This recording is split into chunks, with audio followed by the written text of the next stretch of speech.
estudo de hoje e a gente está no roteiro 2 desse quinto livro, né? O livro Filosofia e Ciências Espíritas, que o nome do roteiro é exatamente o mesmo nome do livro, Filosofia e Ciência Espírita.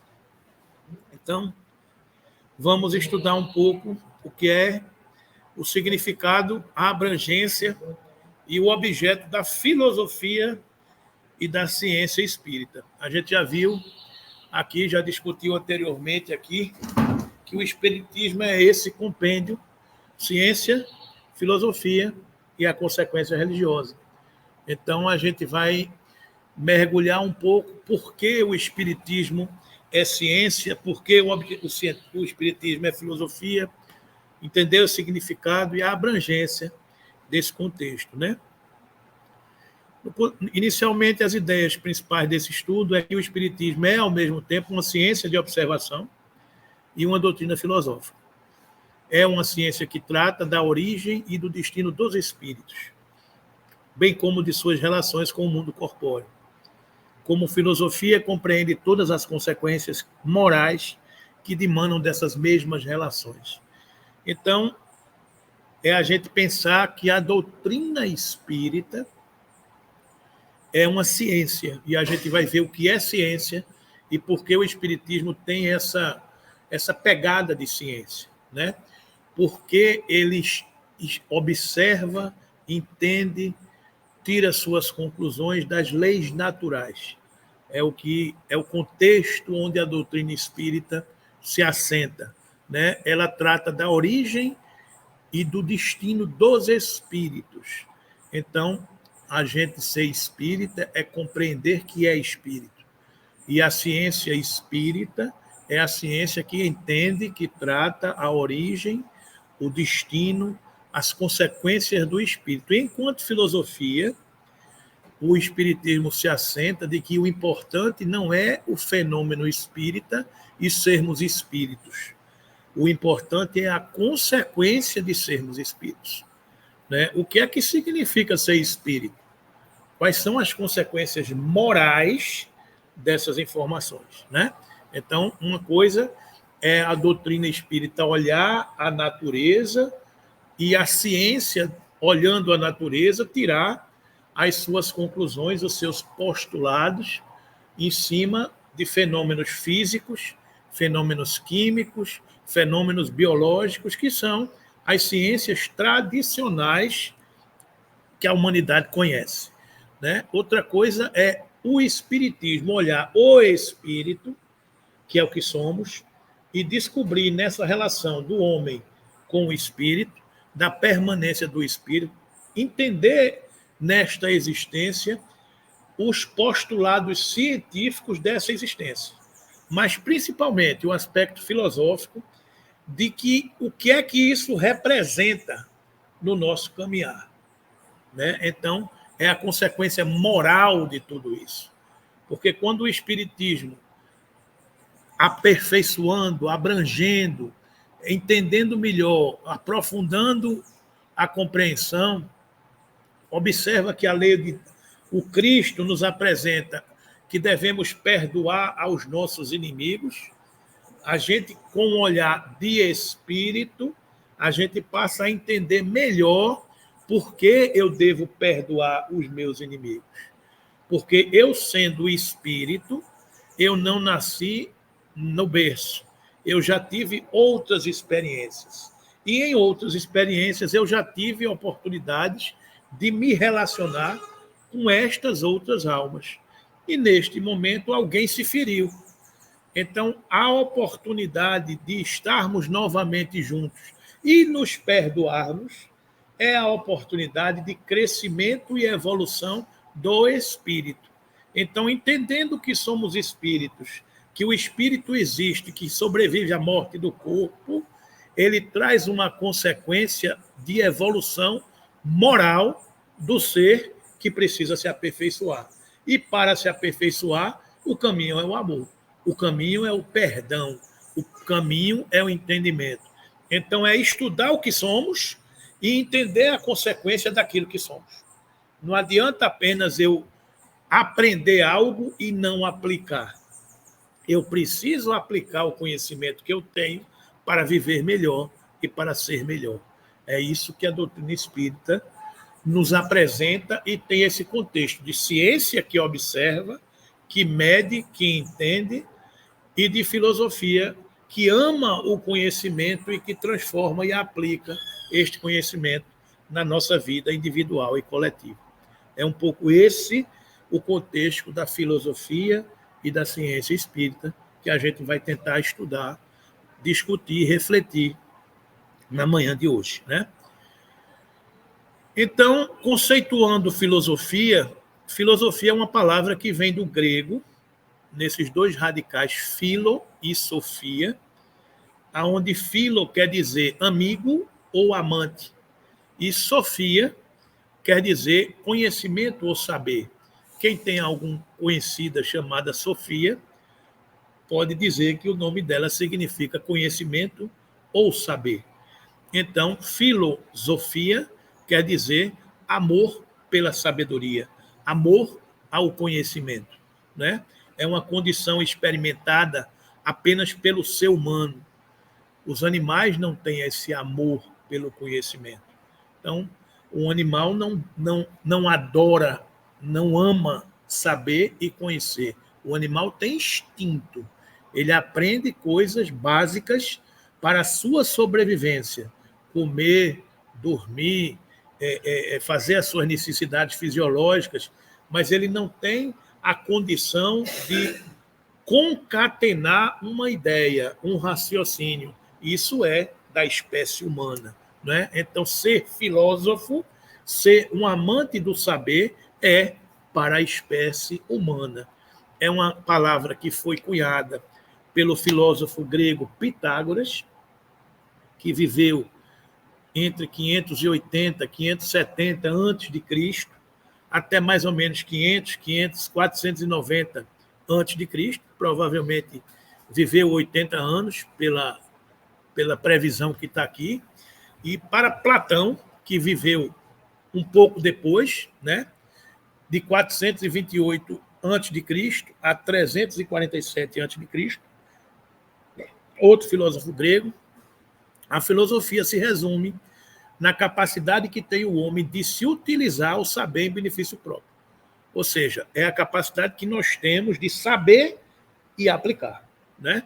Argumentava, então, de nada serviria a capacidade de transformar pedras em ouro a quem não soubesse utilizar o ouro.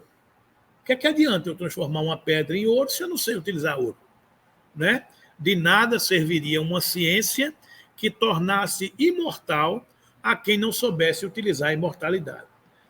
E assim por diante. É necessária, portanto, uma ciência em que coincidam fazer e saber utilizar o que é feito. E essa ciência é a filosofia. Então, dentro desse aspecto, a doutrina espírita é filosofia, porque a doutrina espírita sabe e utiliza o que sabe para a sua felicidade. Utilizar o que a ciência espírita sabe é aplicar este conhecimento na transformação moral de cada um de nós. Então, esse é um aspecto que a gente observa aqui, né? Em consequência, a filosofia propicia a aquisição do conhecimento válido e aplicável a determinada situação ou contexto. Filosofia, aquisição de conhecimento. Filosofia, uso do conhecimento em benefício do progresso humano. É conhecer e aplicar. Não é apenas conhecer e ficar com esse conhecimento. Você conhece, mas você aplica para o benefício do seu progresso, do progresso da humanidade. Para tanto, os estudos filosóficos devem conduzir a reflexão que amplia a visão do mundo, a sabedoria da vida, a concepção racional do universo. Daí a filosofia ser entendida como o processo único que ilumina a ignorância e a transforma em relativa sabedoria. Então, filosofia, o amor ao conhecimento, é um processo que ilumina a ignorância, que nos tira das trevas e nos coloca diante da luz. Porque o conhecimento, o estudo, nos aproxima das regiões superiores, porque é muito mais fácil você se comunicar com quem já sabe, sabendo alguma coisa, né? Então, quando você estuda, quando você ama o conhecimento, você se aproxima daquilo que tentam te dizer. Porque se você não conhece, se você não se aperfeiçoa, as informações chegam, as informações são ditas, mas você não entende. E porque você não entende, você não aplica.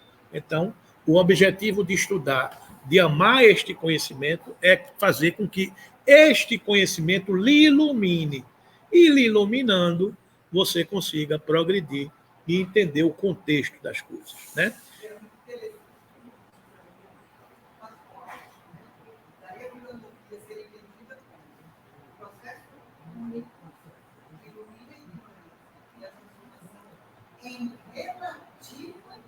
Sabedoria, claro.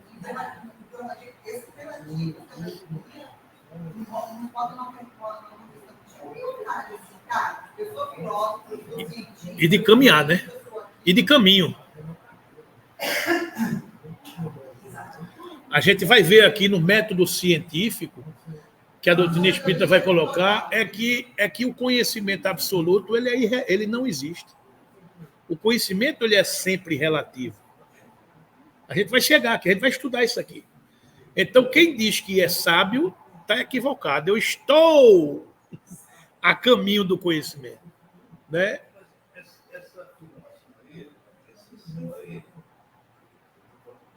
Claro, claro.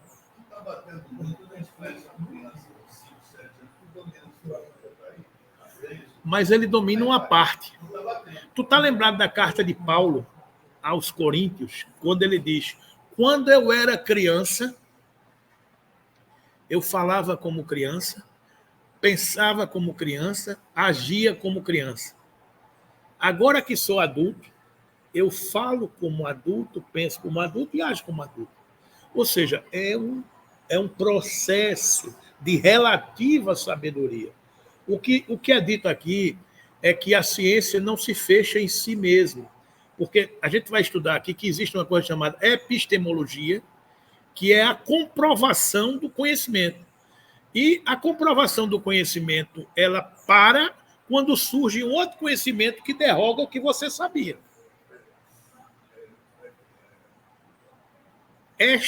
Esta comprovação do conhecimento, ela para quando você descobre outra teoria que bota por água abaixo aquilo que você acreditava como verdade absoluta. Sim, mas quando acontece isso que eu te falei, porque chega de um monte desse negócio aí, eu me sinto pequeno, porque ele chegou com uma bagagem que eu não tenho ainda. Mas ele é um espírito. Mas veja, a questão aí, Carlos, uma criança que já nasce sabendo muito mais do que eu já sei. Só você sendo espírito. Mas é claro, mas a chave de tudo isso é que nós somos espíritos. Porque se eu for olhar o corpo que nasceu como eu nasci, eu vou me frustrar. Isso veio de onde? Foi transmitido na barriga da minha mãe. Conversa para boi dormir. Isso veio do espírito. Então, aquele espírito que já era antes de ser, ou seja, já era espírito antes de ser corpo, ele tem este conhecimento adquirido. E quando ele se manifesta na carne, ele revela o que ele já sabe. Então, ele sabe mais do que eu, porque ele se preparou mais do que eu antes. E eu posso correr à vontade para chegar nele e provavelmente não vou chegar, porque ele já está na frente, ele já botou umas 15 voltas na minha frente. Por quê? Porque este espírito foi aperfeiçoando-se antes. Esta visão espírita é o conhecimento do ser espírito que, aplicando-se, faz a gente viver melhor. Eis a questão de ciência espírita e de filosofia espírita. A ciência espírita, esta criança é um espírito. A filosofia espírita, este espírito tem este conhecimento para viver melhor. Então, e aplicando conhecimento, sabedoria para viver melhor. É isso que a gente está estudando aqui, né?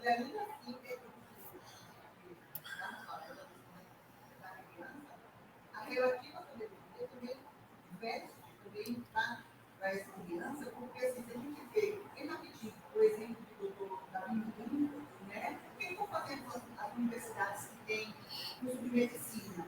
Chama ele, convida ele para ir para os espaço, para conhecer, e para que ele não, né? Mas que se tenha a noção da relativa sabedoria que ele ainda vai precisar conhecer.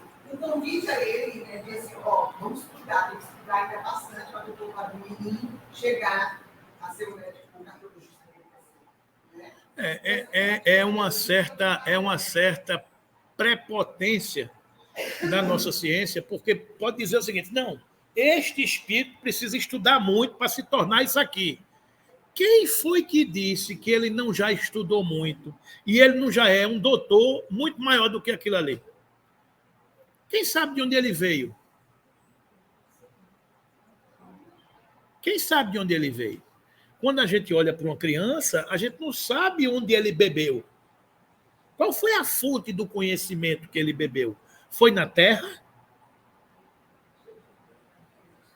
Se ele é um espírito que vem de outras paragens e que tem outra bagagem, você olha para ele assim,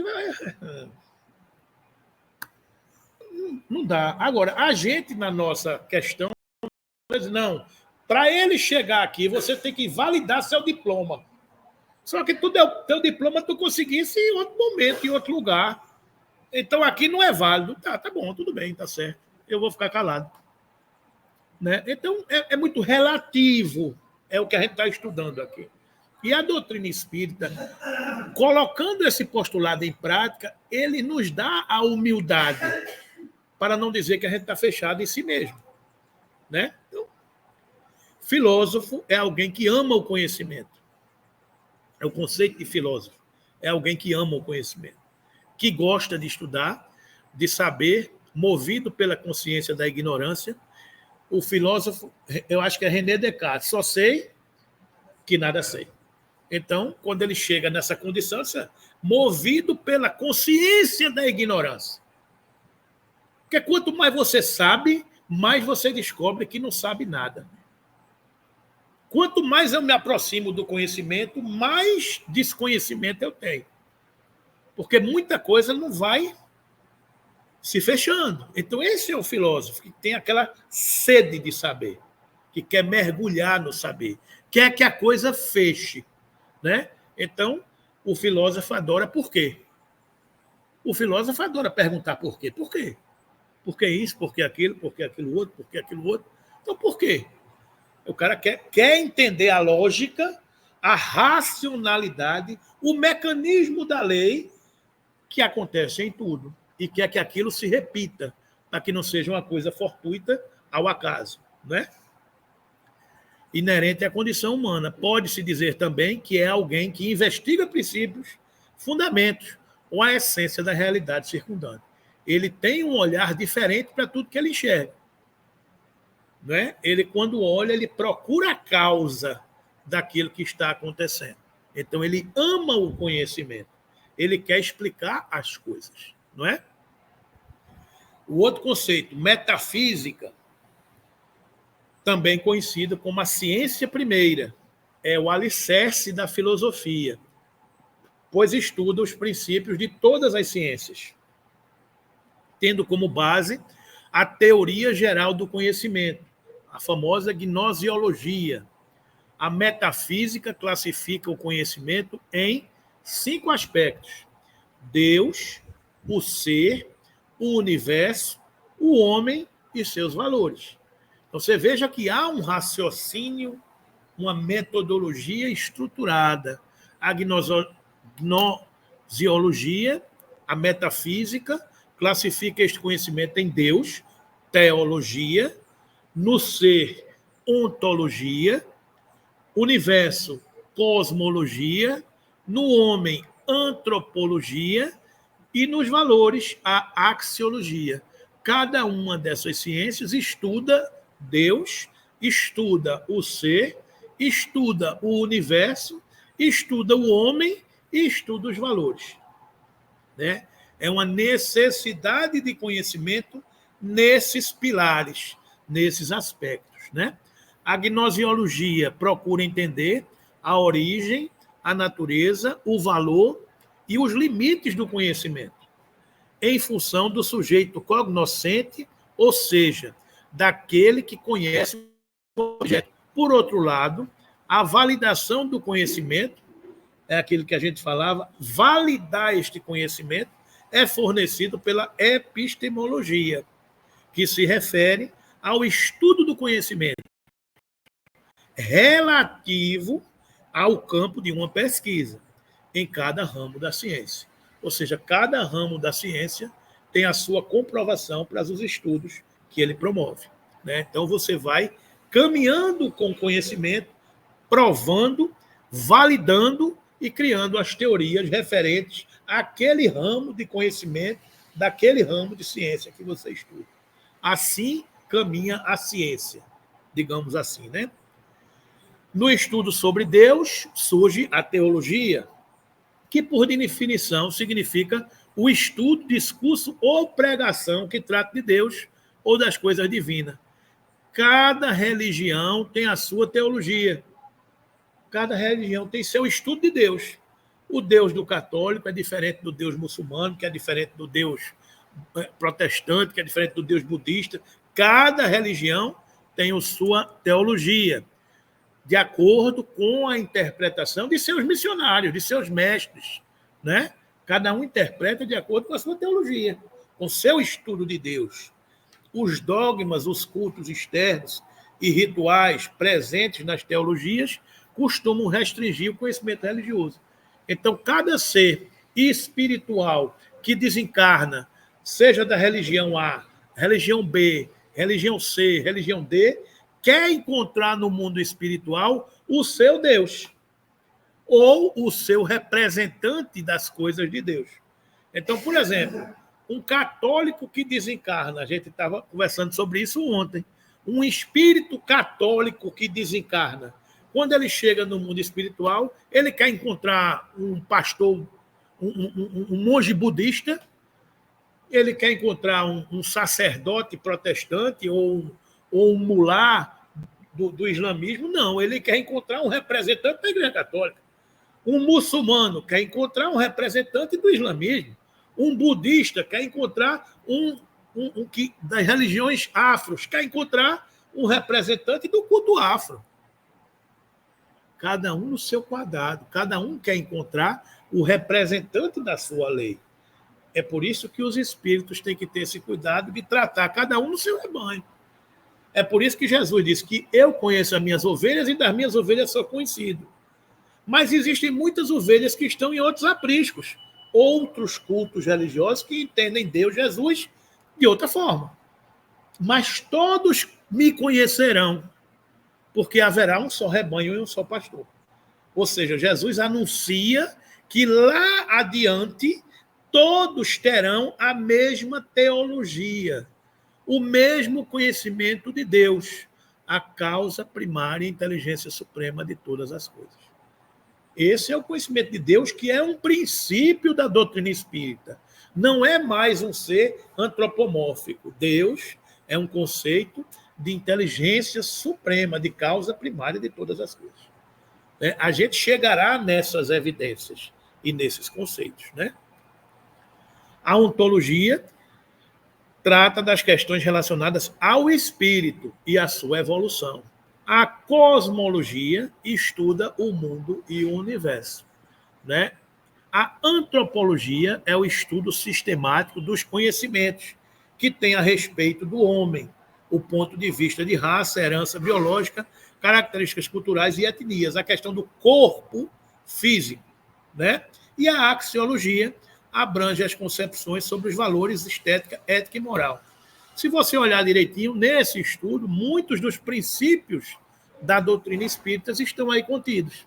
Os princípios da doutrina espírita, que são 5: Deus, a existência do espírito, a pluralidade das existências, a pluralidade dos mundos habitados e a comunicabilidade dos espíritos. Muitos desses princípios estão aí contidos. Deus, teologia. Espírito, ontologia. Cosmologia, pluralidade dos mundos habitados.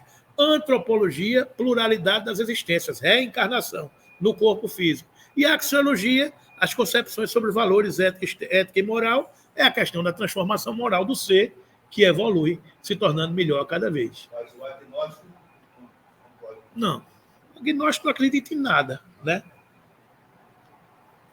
É diferente do ateu. O ateu não acredita em Deus. O agnóstico não acredita na existência acredita na aleatoriedade, né? São coisas diferentes. O agnóstico não tem diagnóstico, né? Então, Está na coluna dos materialistas. a gente vai ver aqui que a filosofia se classifica em materialista e espiritualista. A espiritualista acredita numa criação divina das coisas. O materialista não, acredita que tudo está no corpo. Tudo está na matéria, né? A gente vai chegar nessa conclusão aí. Aqui, ó, divisão da filosofia. Quanto à natureza, o conhecimento filosófico pode ser espiritualista ou materialista. No primeiro caso, no espiritualista, admite-se a existência de Deus, das potências universais e da alma. Esse é a filosofia espiritualista. No segundo, na filosofia materialista, a filosofia admite que o pensamento, a emoção e os sentimentos são reações físico-químicas do sistema nervoso do ser humano. Sustenta que a existência da matéria é o único fato real, porque, fundamentalmente, todas as coisas são compostas de matéria e todos os fenômenos são resultado de interações materiais. Ou seja, filosofia materialista, tudo está no corpo, está nas reações físico-químicas, né? A espiritualista não, ela é transcendente, ela acredita que há algo maior e superior a tudo isso, né? E a gente não vai brigar nem discutir, cada um que acredite no seu quadrado, né? Os agnósticos são enquadrados nessa aí. Sim, sim, sim. Ciência, do latim cinetia, é o conhecimento que inclui necessariamente, em qualquer forma ou medida, uma garantia da própria validade ou de grau máximo de certeza. Em sentido amplo, a ciência contempla o conhecimento sistemático, teórico ou prático. É o conhecimento que, aí a ciência, a pegada científica, é um conhecimento que aspira à objetividade, investiga metodicamente os fatos e os fenômenos, procurando sua estrutura universal e necessária, colocando uns em relação com os outros, de modo que é possível buscar as leis gerais que regem o funcionamento desses fenômenos. Ciência é um sistema ordenado e coerente de conhecimentos que estabelecem relações causais abertos a mudanças sobre a natureza, a sociedade e o pensamento. A verdade dos quais é construída racionalmente e corrigida por novas elaborações precisadas no decorrer da prática social. Seu objetivo consiste em estudar detidamente os objetos reais experimentados e prever novos fatos. Então, a ciência é observação, é catalogação, é observar os fenômenos, os acontecimentos, catalogar, refletir e prever o que pode acontecer, segundo determinadas leis e postulados que ele documenta. Foi isso que Kardec viu. É por isso que a doutrina espírita é ciência também, se assenta na ciência, né? É filosofia porque ele questiona, ele quer saber, mas é ciência porque ele comprova, documenta, é por isso que ele é ciência e ele é filosofia, né? Em sentido restrito, aí é que vai entrar nesse aspecto aqui, corrigibilidade, aquilo que você falava, e que a doutrina espírita é por excelência, né? Em sentido restrita, no conhecimento científico, que a gente está estudando aqui, em sentido restrito, a ciência é a forma de adquirir conhecimento pelo estudo racional e pela utilização do método científico.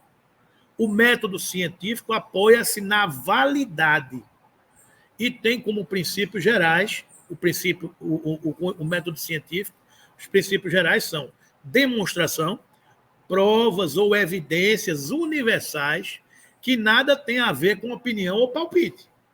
É uma prova, é uma comprovação, uma demonstração de um fato, né? Segundo Platão, as opiniões não terão grande valor enquanto alguém não conseguir atá-las com raciocínio causal. Ou seja, não adianta você vir dizer uma opinião se você não conseguir concatenar aquela opinião com o fato que efetivamente ocorre. Né? A descrição diz-se da interpretação de um fato, acontecimento ou fenômeno. Para o filósofo inglês Bacon, Francis Bacon, a interpretação descritiva consiste em conduzir os homens diante de fatos particulares e das suas ordens.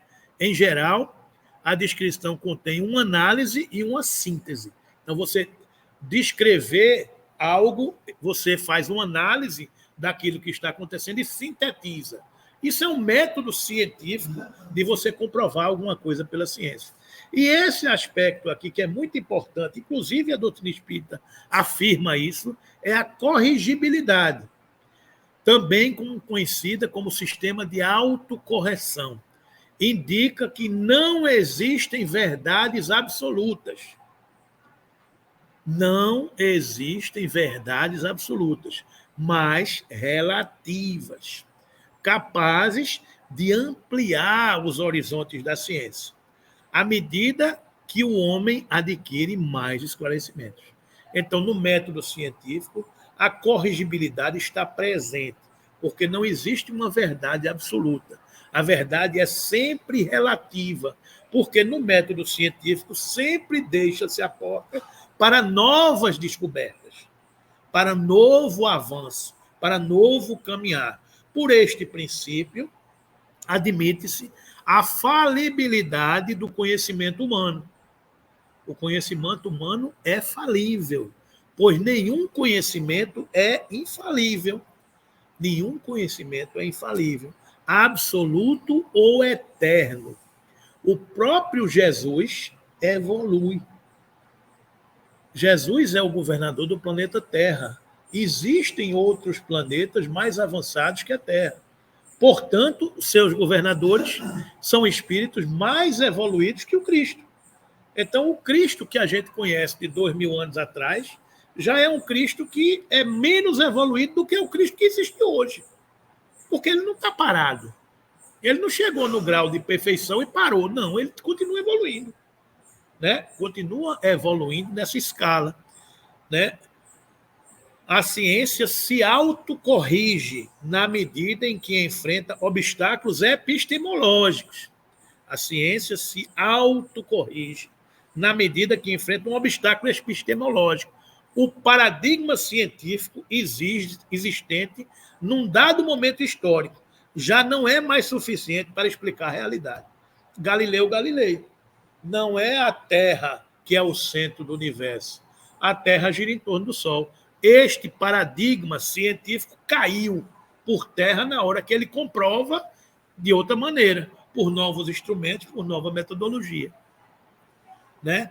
Então, nesse momento se realiza a ruptura epistemológica, que é a substituição de uma teoria científica pela outra, na medida em que descobre novos fatos e inventa novas formas ou instrumentos de investigação. A doutrina espírita é preocupada com o método científico, com esse princípio da corrigibilidade. Kardec se preocupou com isso.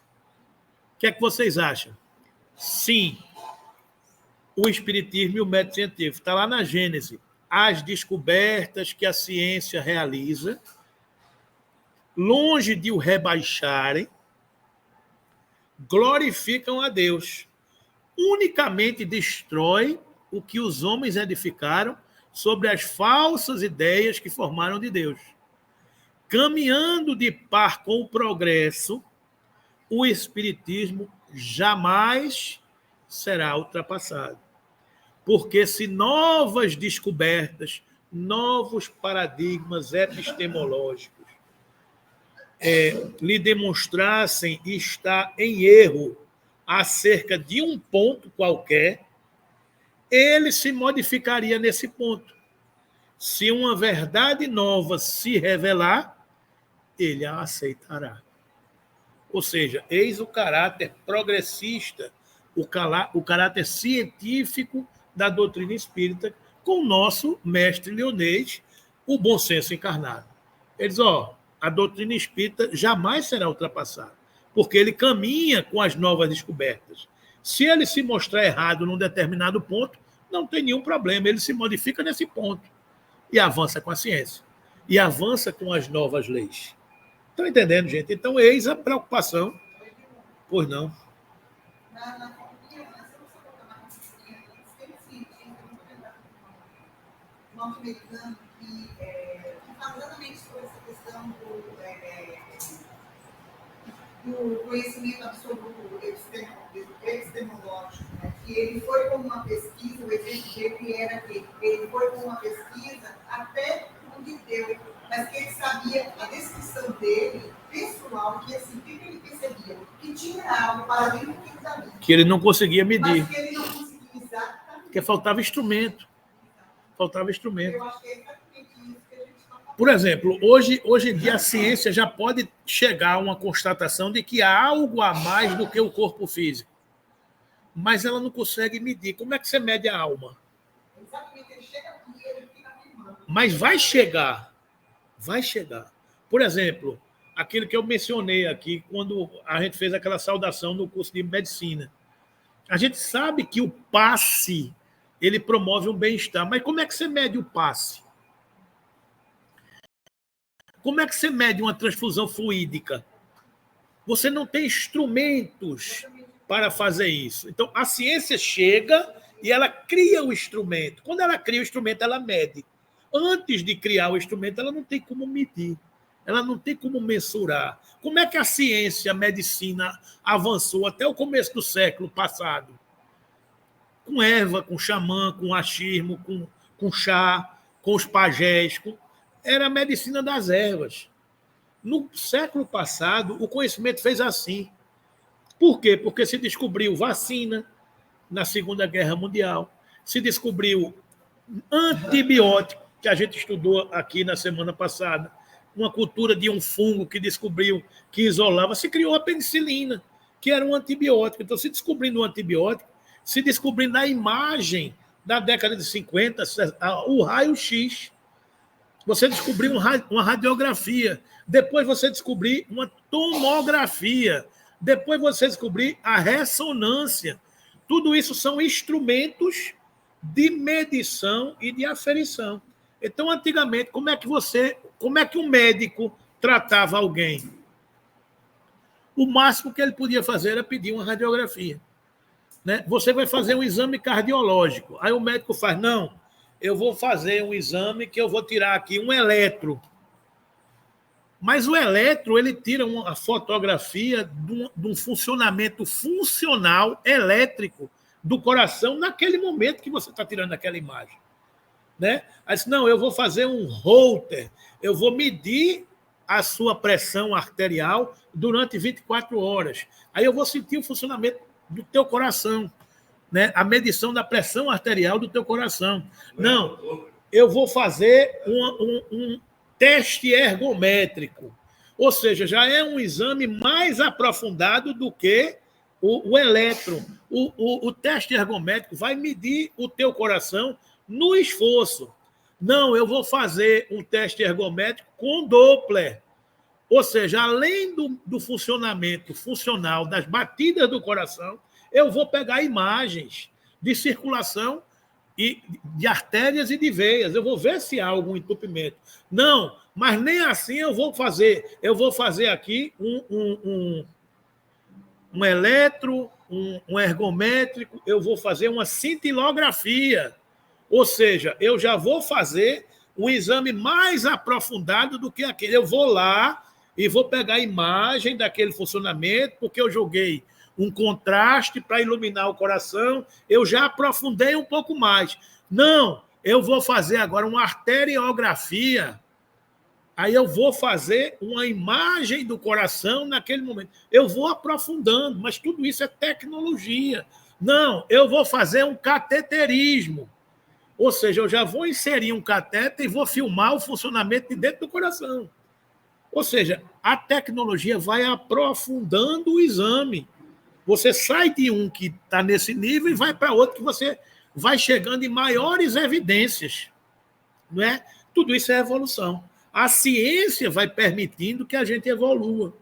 E com a evolução, a gente vai melhorando a qualidade de vida, vai aplicando o conhecimento. Aí você vai chegar na medicina espiritual, na intuição, no fluido vibracional, no plasma, digamos assim, do sangue, que traz o fluido vital em conjunto. Tudo isso é uma evolução que você vai chegando. Agora, quando é que a ciência vai descobrir isso? Daqui a pouco.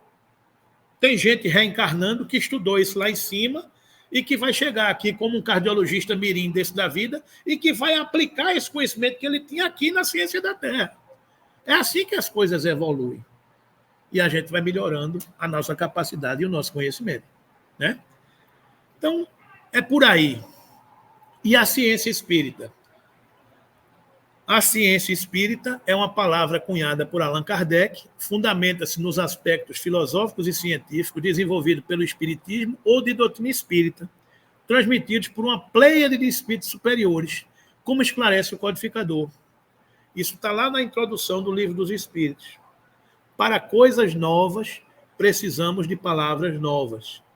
Assim o exige a clareza da linguagem, para evitarmos a confusão inerente ao sentido múltiplo dos mesmos termos.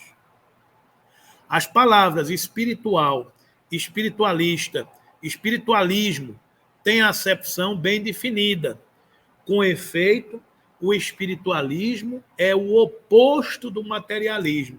A gente viu a classificação da ciência, da filosofia. Filosofia materialista e filosofia espiritualista.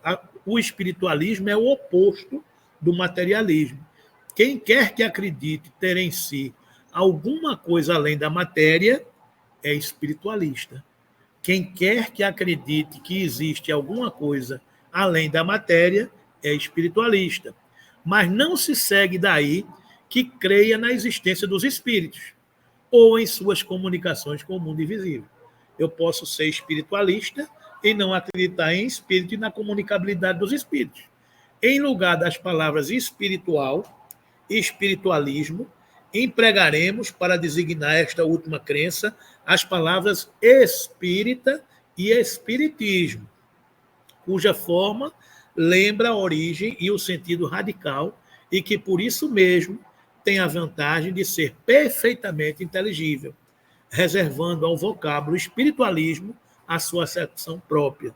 Diremos, pois, que a doutrina espírita ou o espiritismo tem por princípio as relações do mundo material com os espíritos ou seres do mundo invisível.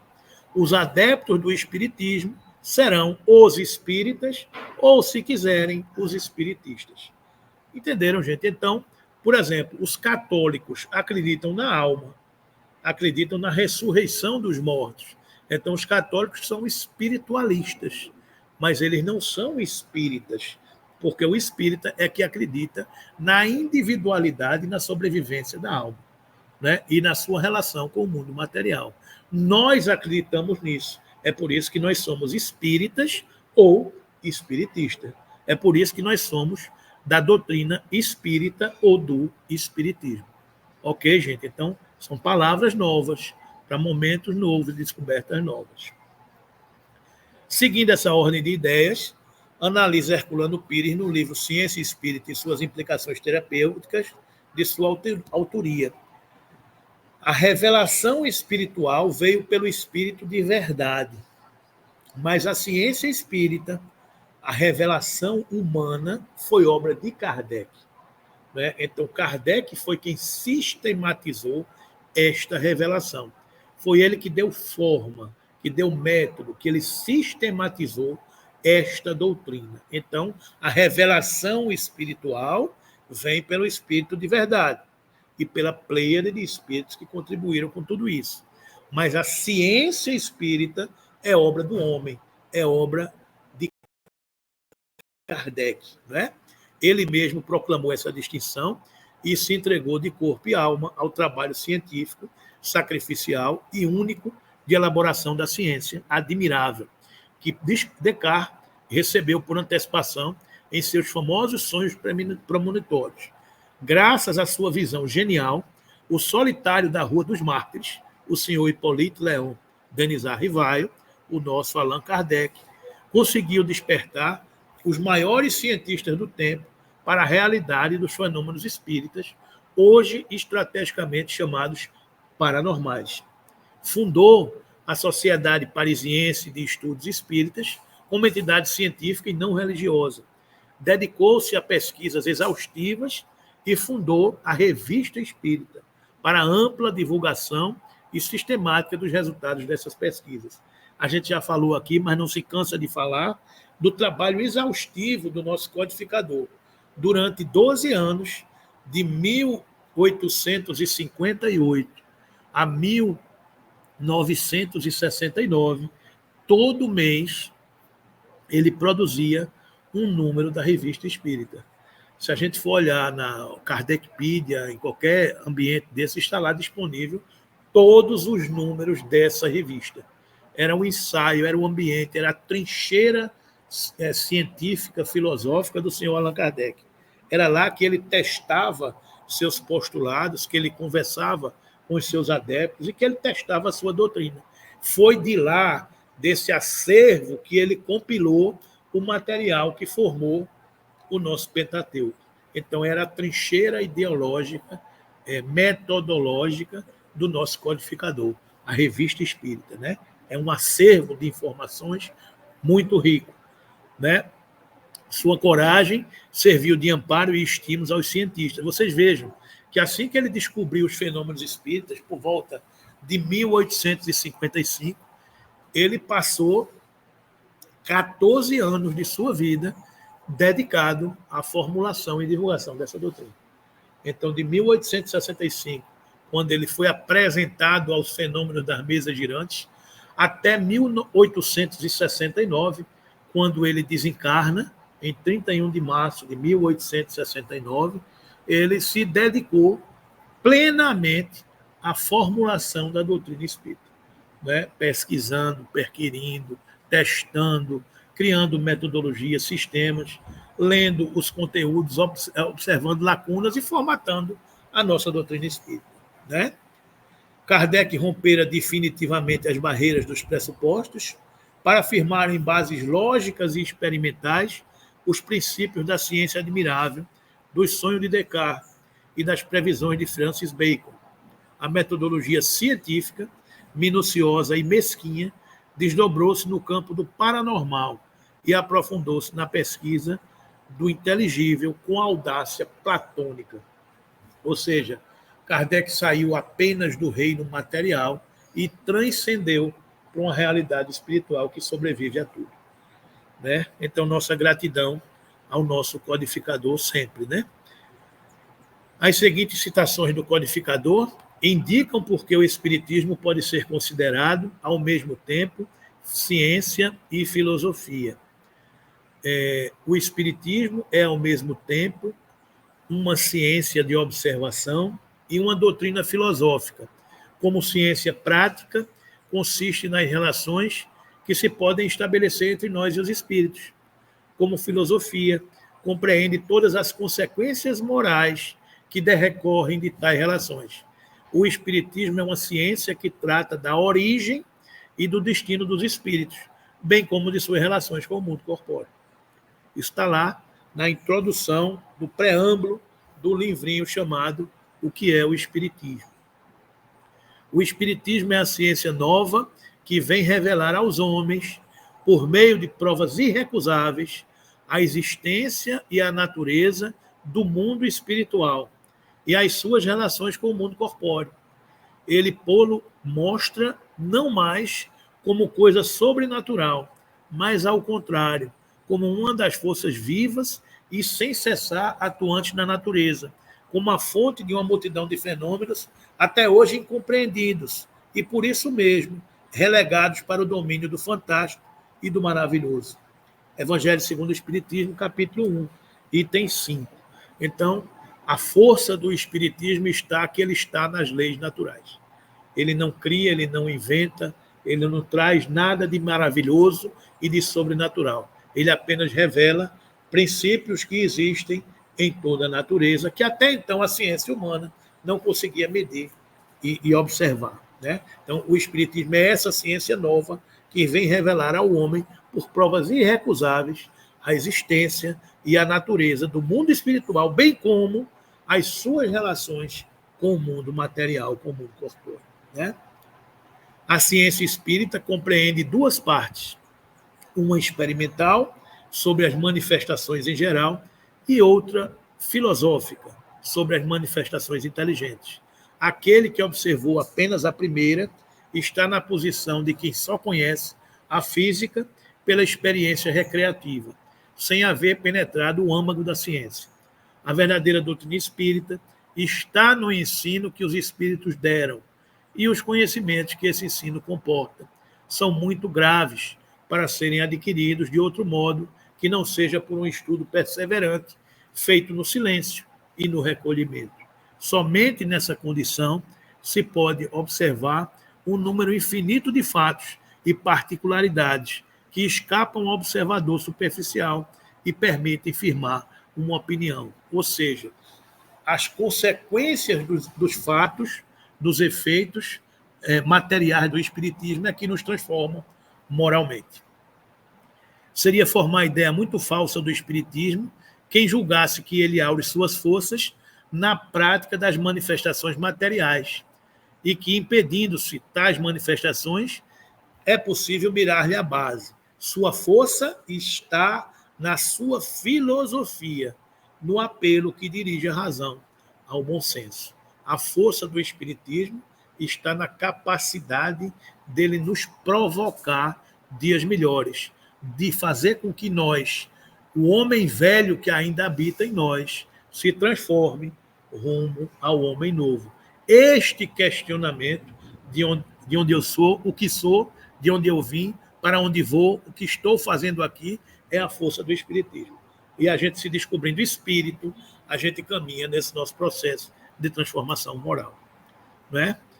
A partir dessas colocações, foi possível analisar os fatos espíritas sob o rigor da metodologia científica e dos princípios filosóficos. Foi assim que agiram inúmeros cientistas do passado, como William Crookes, apenas para citar o nome de um deles. Entretanto, o objeto da ciência e do espiritismo são distintos.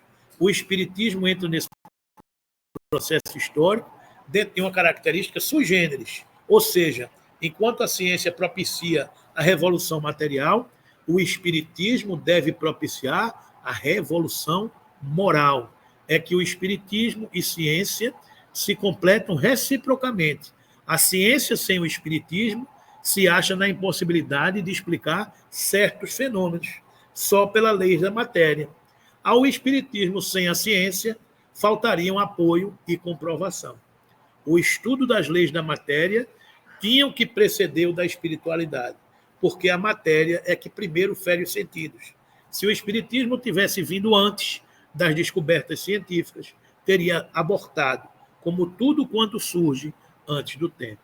Então, a união do espiritismo com a ciência são duas asas que nos ajudam a comprovar e revelar a transformação científica que o espiritismo proporciona para todos nós, né? Um ponto que jamais deve ser esquecido pelos espíritas é o seguinte: assim, o espiritismo realiza o que Jesus disse do Consolador primitivo. Conhecimento das coisas é aquilo que a gente conversava aqui, fazendo que o homem saiba de onde vem, para onde vai e por que está na terra. Um chamamento aos verdadeiros princípios da lei de Deus e consolação pela fé e pela esperança. O caráter científico da doutrina, por não ser esse ensino privilégio de indivíduo algum, mas ministrado a todos do mesmo modo, por não serem os que os transmitem e os que os recebem seres passivos, dispensados do trabalho, da observação e da pesquisa, por não renunciarem ao raciocínio e ao livre-arbítrio, porque não lhes é interdito o exame, mas, ao contrário, é recomendado, enfim, porque a doutrina não foi ditada completa, nem imposta a crença cega, porque é deduzida pelo trabalho do homem, da observação dos fatos que os espíritos lhe põem sob os olhos e da instrução que lhes dão. instruções que ele estuda, comenta, compara, a fim de tirar ele próprio as ilações e as suas aplicações. Então está aí, meus irmãos, a gente fechando esse estudo da ciência e filosofia espírita, compreendendo que a doutrina espírita é esta doutrina que se assenta nos princípios filosóficos e nos princípios científicos, e que jamais devemos esquecer que o Espiritismo realiza o que Jesus disse no Consolador Prometido: conhecimento das coisas, fazendo que o homem saiba de onde vem, para onde vai e por que está na terra. Um chamamento aos verdadeiros princípios da lei de Deus e consolação pela fé e pela esperança. Ok, meus irmãos? Então, concluímos neste momento esse estudo desse roteiro 2 do livro 5, do livro do Estudo Aprofundado da Doutrina Espírita, que fala sobre filosofia e ciência espírita. Maravilha!